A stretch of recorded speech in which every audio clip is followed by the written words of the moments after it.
shoulders makes me happy.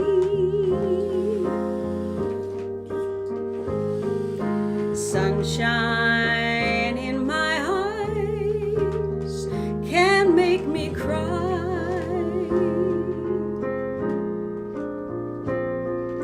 Sunshine on the water looks so lovely.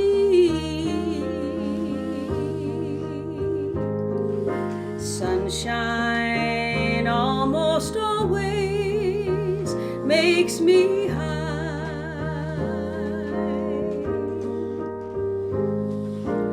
If I had a day that I could give you,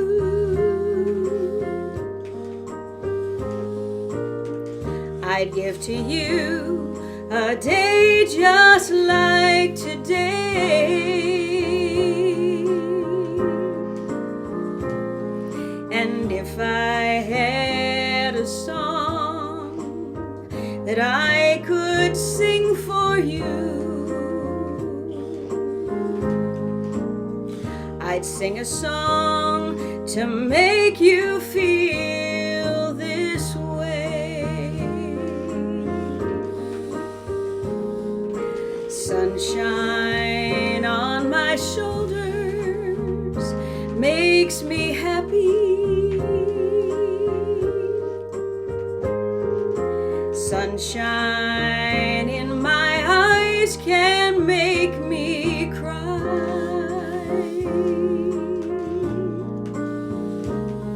And sunshine on the water looks so lovely. Sunshine almost always makes me high.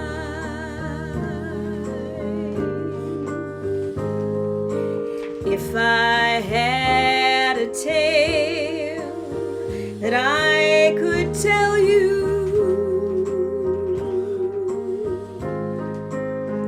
I'd tell a tale sure to make you smile.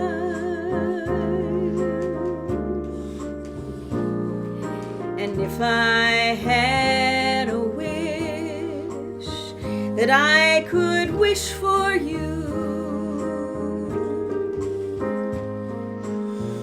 I'd make a wish for sunshine all the while.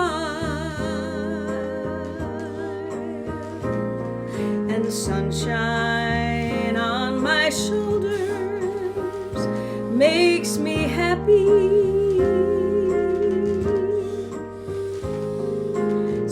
Sunshine in my eyes can make me cry. And sunshine on the water looks so lovely.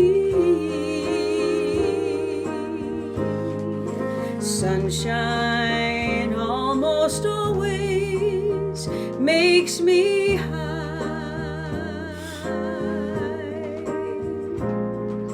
Sunshine almost always makes me high.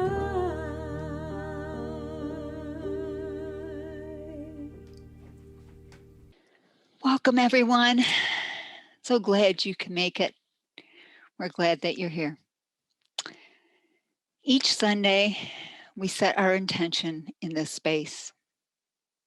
Coming together today, we create a collective divine heartbeat. We affirm truth and peace abide here. We gather to remember and recognize the divine mystery within.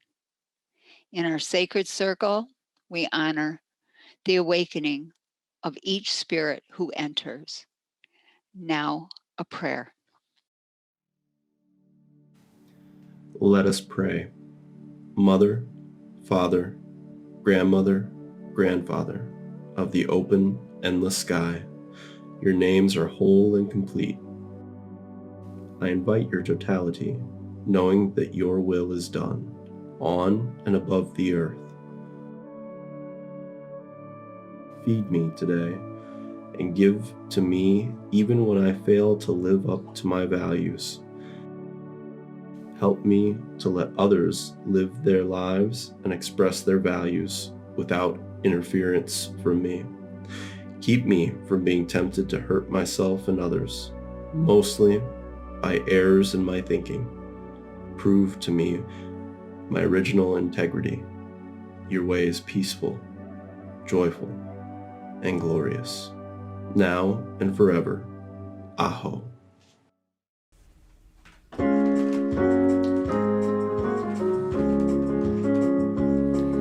I'll walk in the rain by your side.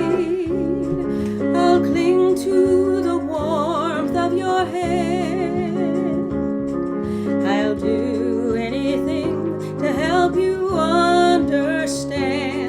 I'll love you more than anybody can. And the wind will whisper your name to me. Little birds will sing along in time, and leaves will bow down when you walk by, and morning bells will chime. I'll be there when you're feeling down, to kiss away the tears if you cry. I'll share with you all the happiness I found, a reflection of the love in your eyes. And I'll sing you a song of the rainbow, whisper of the joy that is mine. And leaves will bow down when you walk by, and morning bells will chime. I'll walk in the rain by your side. I'll cling to the warmth of your hand. I'll do anything to help you understand. I love you more than anybody can. And the wind will whisper your name to me. Little birds will sing along in time, and leaves will bow down when you walk by, and morning bells will chime.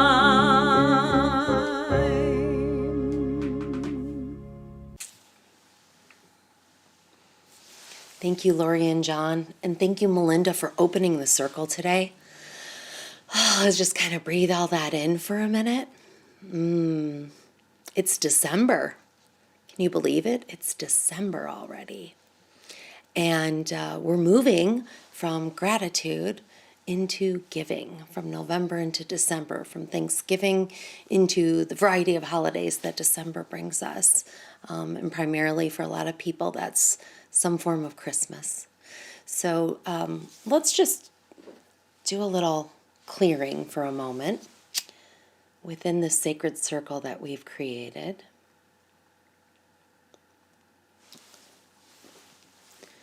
And just let go of anything and everything that no longer serves you. Let go of all of your worries right now, all of your concerns in your daily life, and just become really present with us in this circle right now. Just let that smoke come through and energetically clear everything away that's not serving you in this moment. So on our altar today, our reindeer came in, asked to be with us today for medicine. And that's a really wonderful medicine that not a lot of people understand. So the medicine of deer itself is gentleness. So it's really important right now to be gentle with yourself. And gentleness and grace So that beauty, that majesty that comes through so gently, easily, and gracefully with a deer is the medicine we call on, specifically with reindeer, which we see all over right now. We're calling in the medicine of the gatekeeper. Reindeers are gatekeepers. They lead us into the darkness and they show us the way. So a lot of people don't understand that medicine or relate it to reindeer because we have all these other fables and stories, and they're all wonderful and they're all beautiful. But we see the reindeer everywhere for the month of December. We see them on people's front lawns. We see them in decor. We see them on cards that come in the mail. We see them on TV and movies everywhere. So bring a little bit of magic to your life and calling in that medicine whenever you see a reindeer, and understand that the reindeer brings us the guidance into the darkness, into the dark months ahead, into what we can't see, but we can gently and gracefully step into with deer medicine. The other thing to consider is that deer and reindeer both have antlers, and those antlers get shed every year to make room for what new growth has to come. So reindeer also brings that medicine to us, to give us the ability to let go of what inside us is no longer serving our higher purpose and allowing space for what new needs to grow. You know, similar to when we let go of the leaves in the fall, in the winter, it's when this new growth comes in that helps us in the darkness. So just open up and allow for that, and allow for the deer medicine to come in and help you through that. So that's why deer, called itself to our altar today, and I think that's pretty special. So as we enter into December and our focus shifts from gratitude to giving, we can find ourselves sometimes hurried, stressed, excited, joyful, sad. All of these myriad of feelings come in, and they can all happen at one time in one person, and they're all valid, and they're all true, and they're all right there. So how can we use the spirit of giving to bring sacredness into our daily lives, to anchor ourselves in our connection to the divine, in our faith? How might we transform the typical tension and stress that we have around the holidays into a more nurturing attitude with ourselves and with others? How can we give when we've had so much taken away from us this year? Where do we find the energy to give? Where do we find the energy to have our holiday season in a sacred way? These are the challenges that I know a lot of us are facing right now. And so it came through in my meditation that this was the important stuff to touch on this Sunday with the subject of sacred giving. So let's dive into that, okay? Deep breath in, exhale it all out. Let your heart beat slow. Let your awareness drop into your belly. Let your brain open up.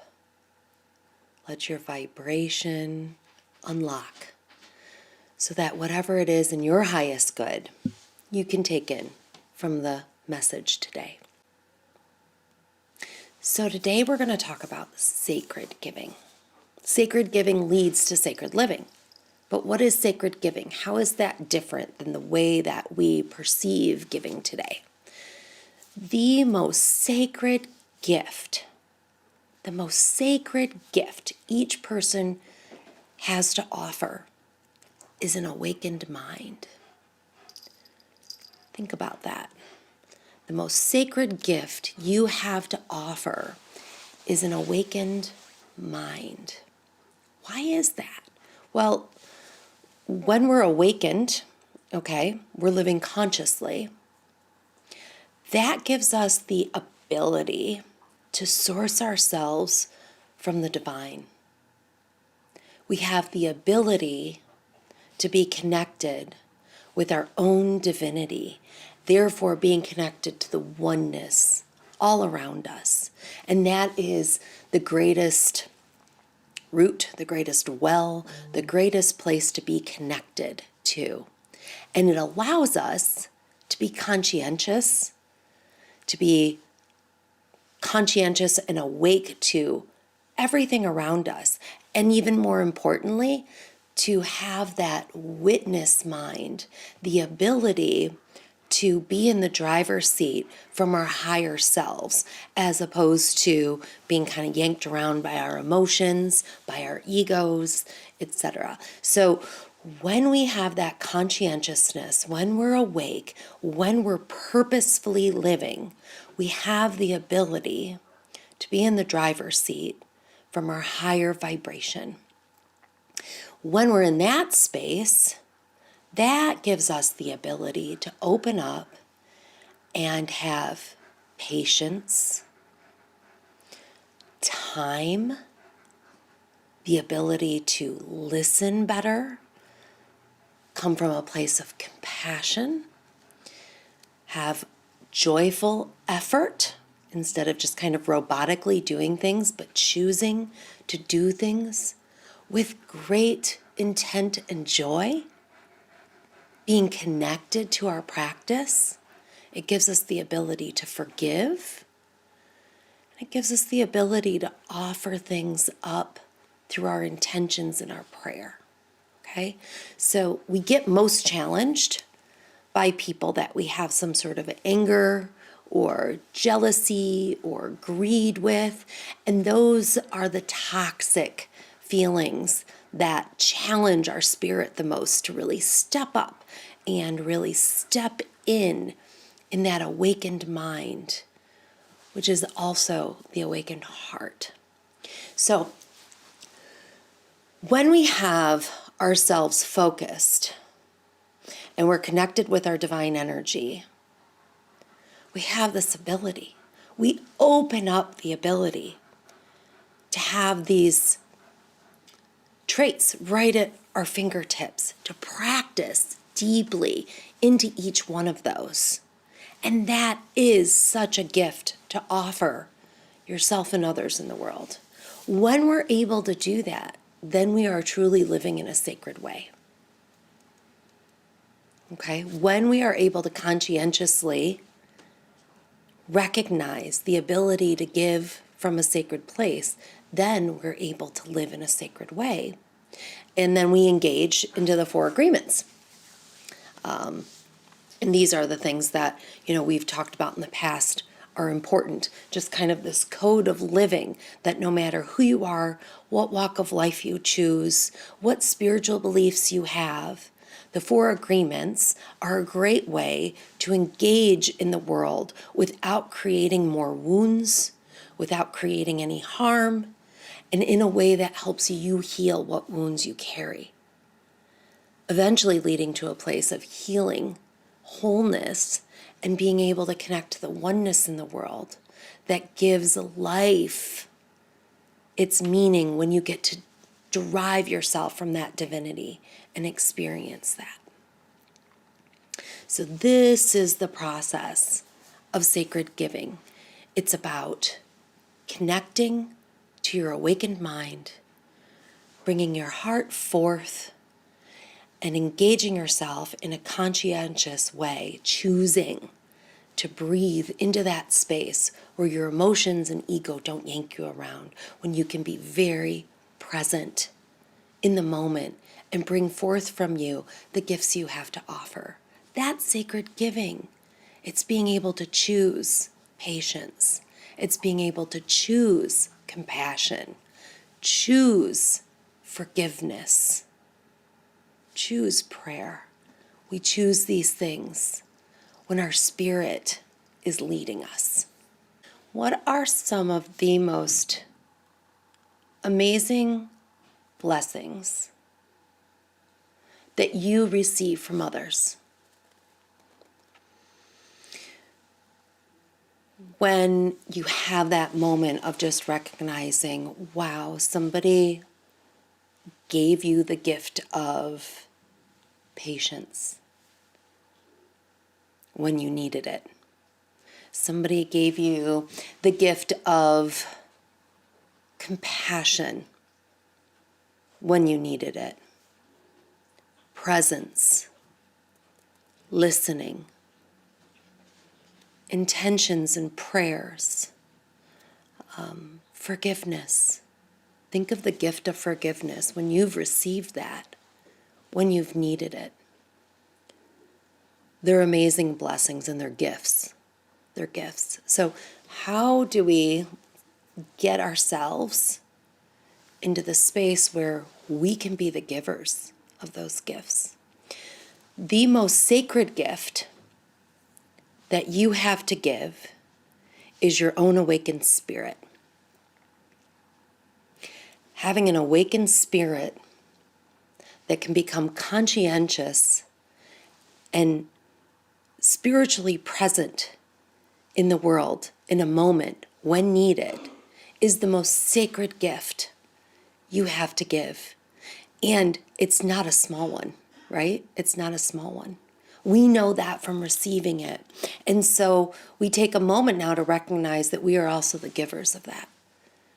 If we do the work to awaken ourselves and live from a conscientious place, we're sourced from divine energy. That's how that happens. So in order to be awakened, in order to have that awakened spirit to give it away, we have to source ourselves from the divine, from God, from Source, from Creator, from Great Spirit, from Allah. Find that space. Once we find that space, our egos and emotions aren't driving the car. Our higher self can. Our egos and our emotions are present, but they're not in charge because we are consciously awake and we can tap in. And then we have the ability to give from that higher self all of those gifts. We can give compassion, we can give presence, we can give patience and love in all sorts of different forms. And then when we do that, we recognize that we've gotten ourselves to a place of sacred living, where we know how to call that forth when needed. We're not in that state of mind 24/7, but we know how to call it forth in the practice of bringing that when it's needed. And that's sacred living. And we've talked about the importance of, the standard 4 agreements. It doesn't matter what spiritual path or religious, journey you're on. We've talked about, Don Miguel Ruiz's 4 agreements as being a really nice framework for the all of humanity to buy into in order to have a world that recognizes oneness and can be a place where everybody gets to thrive in their spiritual quest or lack thereof if needed. So as we move ourselves into that sacred living place, then we are able to truly engage in those 4 agreements in a way that's not so much a struggle. So we have to call ourselves forth and recognize the power we have to give our conscientiousness to other people, to give our awakened spirit away through the practices of patience and love and compassion and time and presence, forgiveness, all of these things. So let's take those principles. Okay, in theory now, we've fed that to our frontal lobe. We're like, okay, that makes sense, right? Hopefully you're coming along for this ride with me. We take that. Now let's apply that. Let's apply that. How do we do this giving for others in this, holiday season? How do we apply this idea of sacred giving to what we're doing, to buying gifts and, being stressed out and spending money and all of these things? What's the practicality of this? Well, when we're sourcing ourselves from that divine energy, when we're in that sacred mind space, when we're awakened to that, we have the ability to listen better. We have the ability to tap into our intuitive consciousness, divine messaging, channeling, whatever it is that you want to label it. We have the ability to hear and be moved by something that vibrates higher than our egoic desires. Okay? So we can apply this idea of consciousness for the highest good of another person. And that brings us to a place of sacred giving. So, when our emotions and our own egoic desires aren't driving that car, we can quiet ourselves for that moment and find that space to open-heartedly ask ourselves, what gift is in the highest good of this person? So that it's not anymore about what we want them to have, or even necessarily what might be on their wish list. And especially if you're buying more than one gift, check some things egoically off that wish list. Their ego, your ego, it doesn't really matter. But when we want to do the sacred giving piece, we ask ourselves, what is it that's truly in the highest good of this person? It may mean that they need some time spent with them. And it may not be in person, it may be a phone call. It may mean that they need compassion, that they might need a gesture of service, a meal shared, something else other than the typical. This is the difference in the sacred giving piece. It's listening and asking what's in somebody's highest good, and how can I answer that? How can I bring myself forward to answer that? Have you ever gotten the gift that you really didn't want? In fact, it like just rubbed you the wrong way. It typically happens with families, especially. I just remember maybe I'm picturing it coming like in my teens or my college years when I thought I knew what I needed best, and grandparents or parents are kind of like, that person's off the path of where I want them to be, so I'm going to give them this gift. It's like, I need money, and you give me a CD, or whatever it is. It's kind of funny because you get the thing that you kind of don't want or you don't need, and it just doesn't quite fit right, They gave it to you because they thought you needed it, and you very well may have. And that's okay. Bow to it. Receive it in a sacred way. But as the giver, check yourself and say, am I giving this particular gift to a person because that's what I want them to have? This is part of gift giving in general, that when you say like some people have the language of love, gift giving is their language of love. Or that's a really good gift giver, that person. They're kind of, a few steps into the sacred giving, because what they usually are doing is thinking to myself, how do I meet this person where they are and get them something that they can appreciate? And they put themselves in that person's energy field in order to figure that out. Instead of, oh, this is the perfect thing for that person. It very well may be, but I'm taking you a little deeper. Did you figure that out from your ego or from your higher self? So try to bring your giving into a higher self place instead of your own ego. It's a subtle shift, but this is the sacred piece. Okay? So when we do this, the beautiful part is that sacred giving gives an abundance back to the giver if done in this way. Because the gift going to the recipient, whether it's time, patience, forgiveness, compassion, or a physical gift, money spent, whatever it is, it's come from the place of asking that question, what's in their highest good? And when we give from that place, the giver themselves receives an abundance back. They receive, this oneness with the person. By asking what's in their highest good, we've connected to them more closely. We have embedded ourselves into the oneness of humanity more. And that shifts us into a place of experiencing divine grace.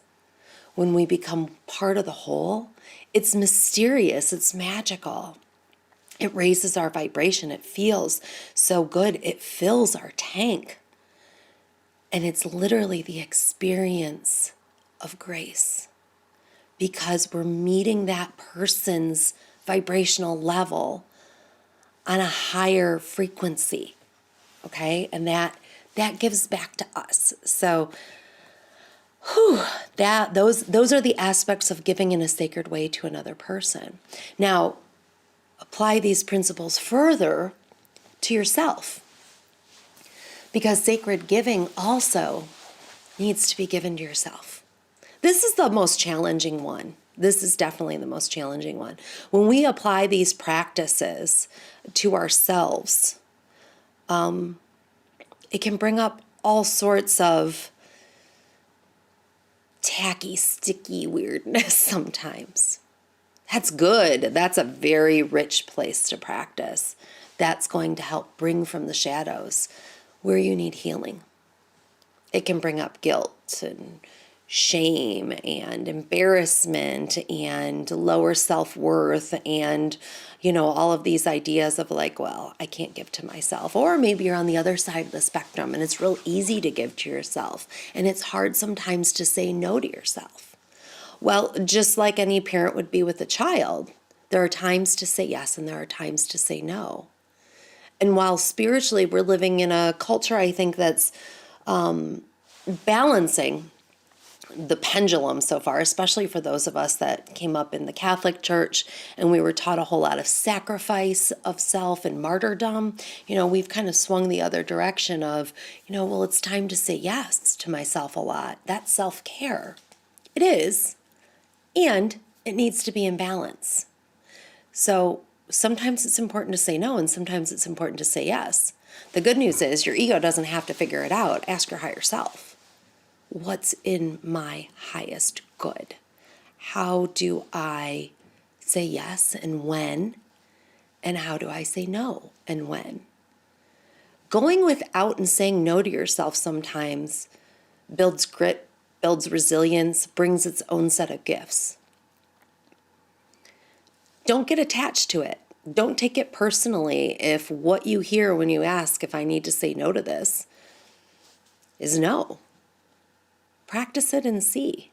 You'll be surprised at sometimes what starts to come up in you, and what it's like going on a diet, for those of you that might have the same challenge as I do, and always kind of emotionally eating and figuring out when to say yes and when to say no. But when you start saying no a few times and you empower yourself to take control again, and you're doing it from a place that's for your highest good, that's a whole nother level of experiencing grace, of experiencing a connection to your divine, of experiencing that empowerment that can come, that's connected to your highest good. It's very, very powerful. My teenage daughter is taking a personal finance course, and she came to me and sat down as we were kind of trying to figure out our Christmas list. And she said, I learned a couple really interesting things in my finance class that I want to share with you. And I said, great, what is it? And she said, did you know that the average person has over 50 items unused around the house? We have a whole bunch of stuff around the house that isn't being used. And a majority of it probably still has tags on it or was never used in the first place. I was like, that's interesting. You're right. I'm sure we have at least 53 things in the house that we don't use or that we don't take joy from or appreciate on some level. She also shared that the average American wastes over $348 per year on unused subscriptions. You know, all these auto charges that we get. So what's left on the table for us? These are places that are third dimensional indicators of where we can go back in and say, maybe sometimes saying no isn't too bad so that I don't over accumulate. I don't leave too big of a footprint. What's my spiritual responsibility in the world? And so there's lots of different ways that your brain can chew on that.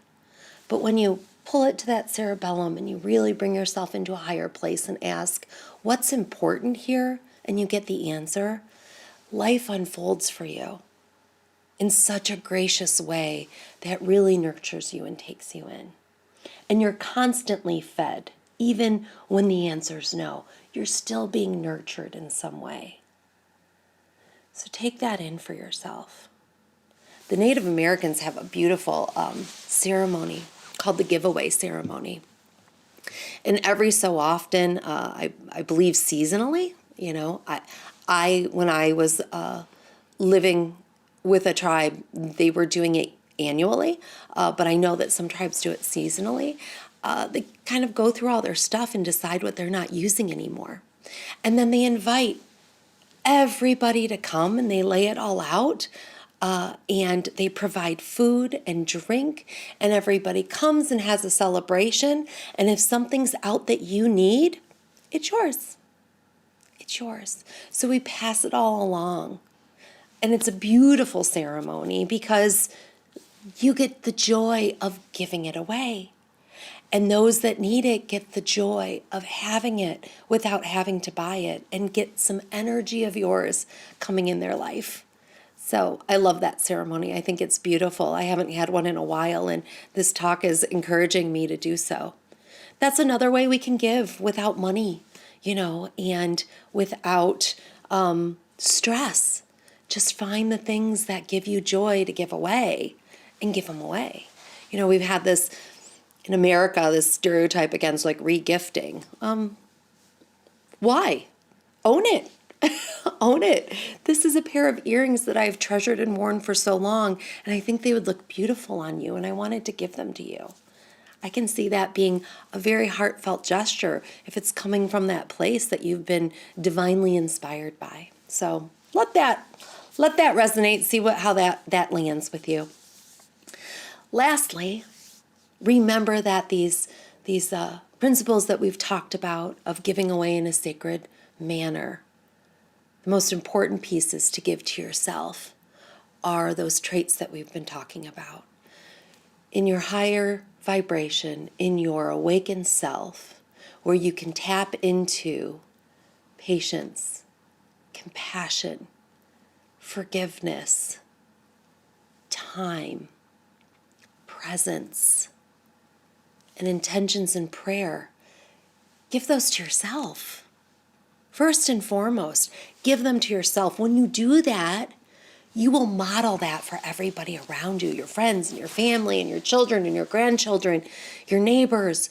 You're modeling that. And whether they're conscientiously seeing it or not, the energy penetrates on a subconscious level. Everybody feels it and everybody can take it in. And that helps raise all of our vibrations. So it doesn't have to be identified to be passed along, but model it by giving it to yourself. That's living in a sacred way. And therefore doing it through a way of giving in a sacred way. So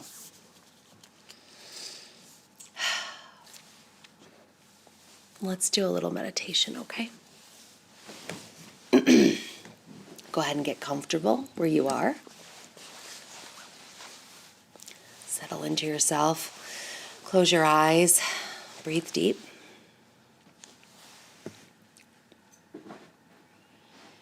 And as you settle into your breath, Allow all those thoughts running around in your mind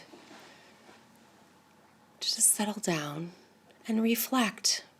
Bring them to the point of reflection on all these sacred gifts we've talked about.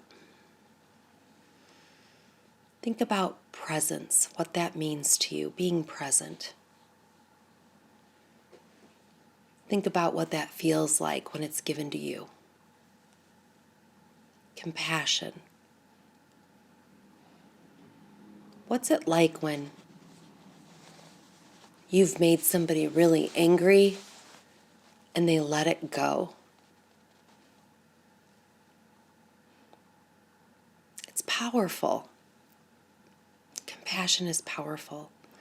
It's probably the most important gift to give those who agitate you, who make you angry.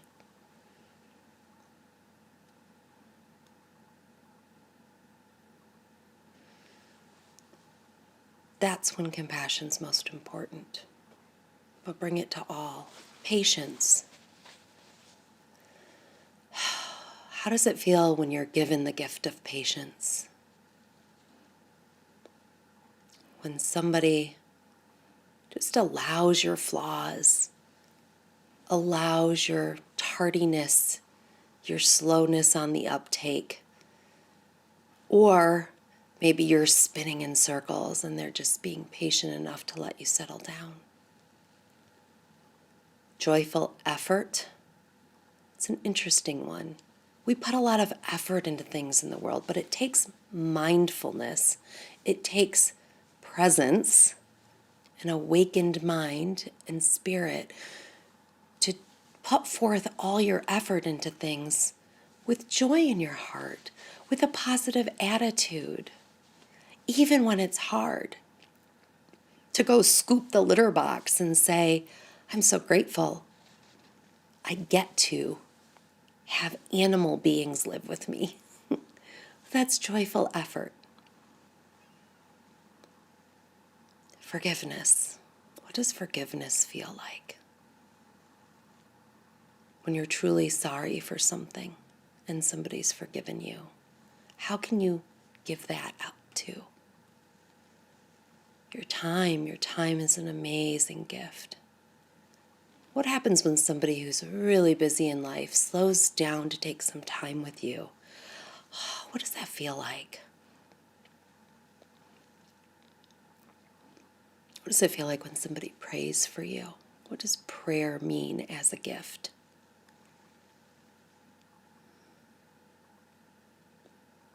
So I want you to move into a space of creating your own wish list. Your wish list for yourself. What can you give yourself right now? What do you need right now? Now try to make sure your mind's not going to chew on this. But really go into that listening space and ask, in your highest good, what do you need from yourself right now? What do you need from others right now? Can you find a way to ask for that and identify it?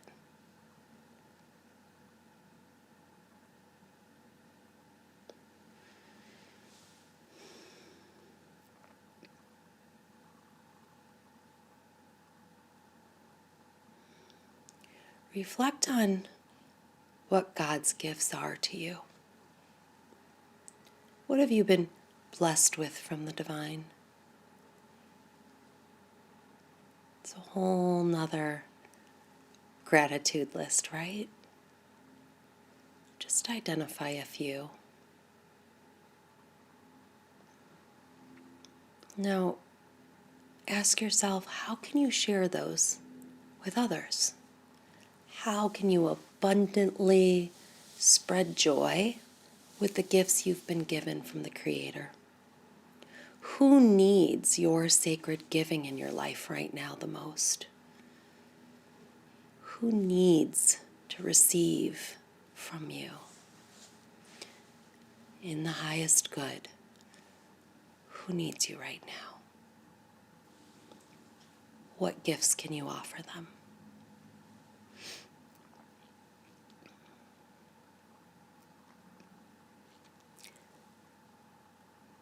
Ask yourself, how can I use the spirit of giving, the spirit of sacred giving, to bring more sacredness into my daily life? How can I apply all this to my life to make it better?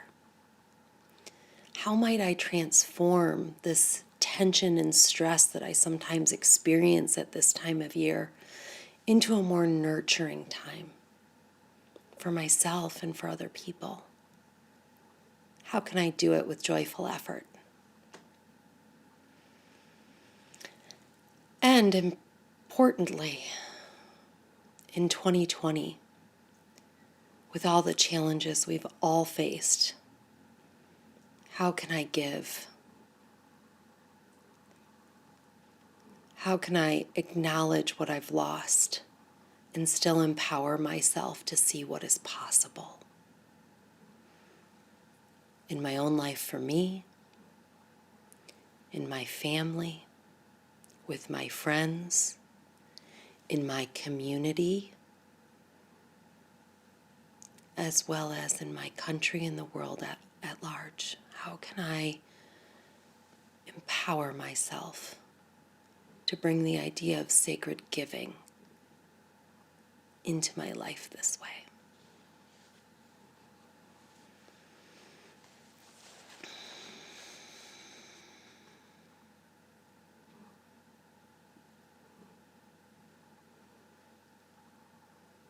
Allow that reflection to continue. Reflecting on these thoughts and feelings,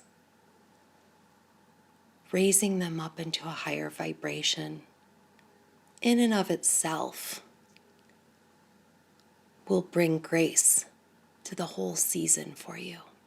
Will bring grace every day to you to simply be conscientious of this way of thinking. I'll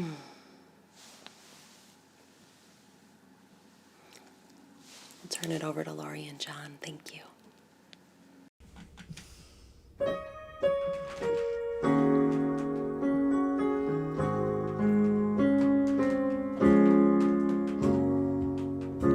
Though I may speak with bravest fire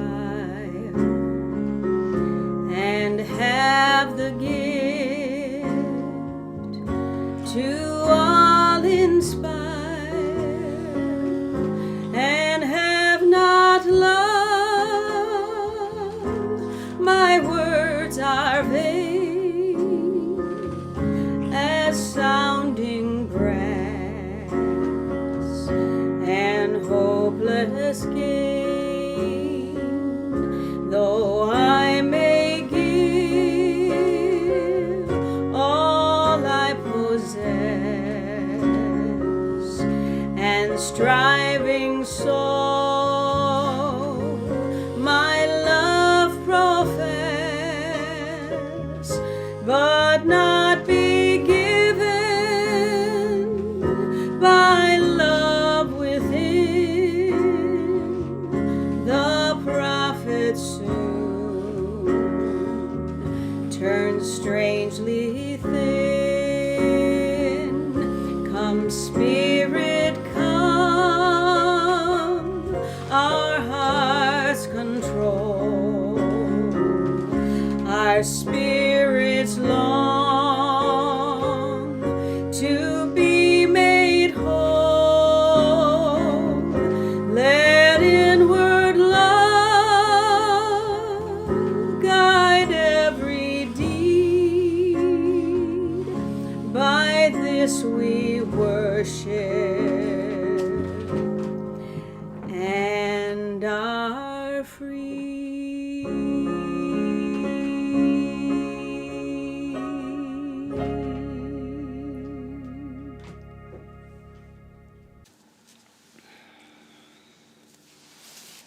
Well, I hope you're all feeling uplifted,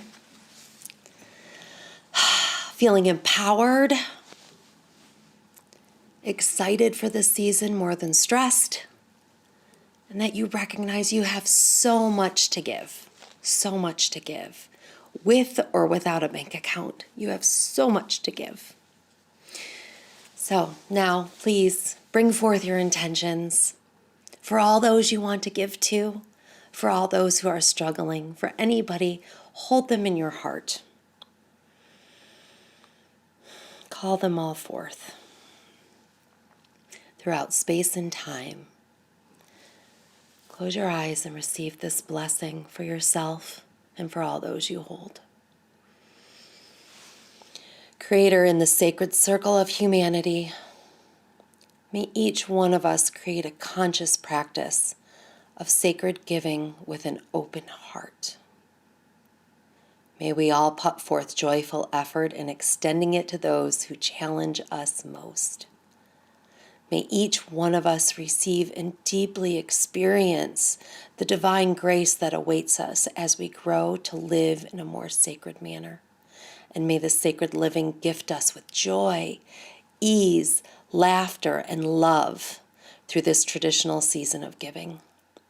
May we all remain steadfast in our hearts, connected to what is truly sacred and important to our spirits more than our egos.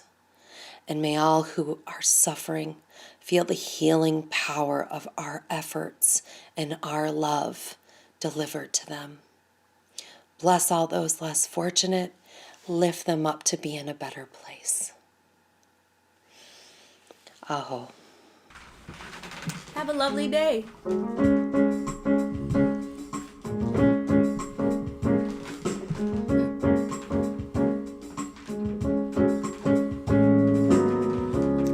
When I wake up in the morning, love, and the sunlight hurts my eyes, and something without warning, love, bears heavy on my mind. Then I look at you, and the world's all right with me. Just one look at you,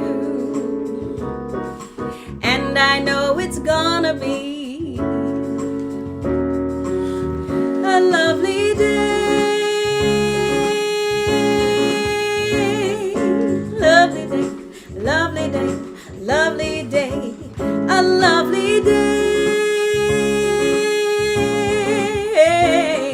A lovely day, a lovely day, a lovely day. When the day that lies ahead of me seems impossible to face, and someone else instead of me always seems to know the way, then I look at you,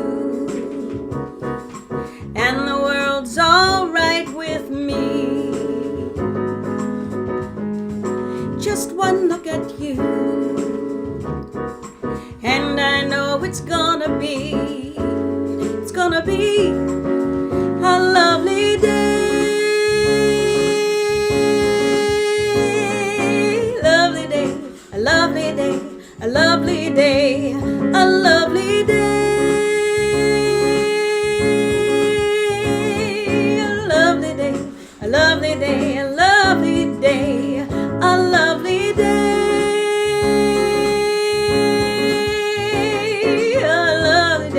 A lovely day, a lovely day, a lovely day.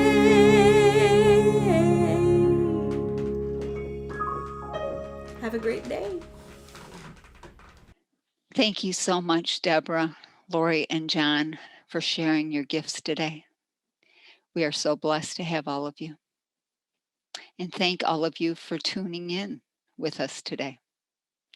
We invite you to visit our website and subscribe to emails, especially if you would like to join us via Zoom and participate in the fellowship following our gatherings each Sunday. Have a safe and blessed week. and we will see you next Sunday.